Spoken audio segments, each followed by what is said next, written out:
حق اسلام هيرجع ان شاء الله. هيرجع بقى من مين؟ هيرجع من المشهد ده اللي قدمه الاستاذ الفنان القدير محمد رمضان اللي بيقول الفن رساله اللي الشباب قلدته،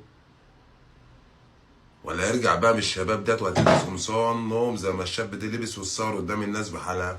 ما ده حقه كده، هيرجع كما تدون تدان. الشباب دي تلبس قمصان نوم وتتصور. اقسم بالله الفن والمسلسلات بتاعت دلوقتي بتدمر اجيال. يعني انت عندك رمضان جاي، شهر صوم وشهر عباده، هتبص هتلاقي نسوان عريانه، هتبص تلاقي كلام خارج، هتبص هتلاقي بلطجه، هتبص تلاقي برنامج رامز جلال جايب الرقاصات والرقاصين عشان يعمل بيهم برنامج في رمضان. انت كنت بتفتح رمضان مثلا كده الظهريه بتقعد قدامه شويه هتلاقي رفارف ودينا ودينا مش عارف اسمها دي طالعين قدامك مال طيابه وانت صايم.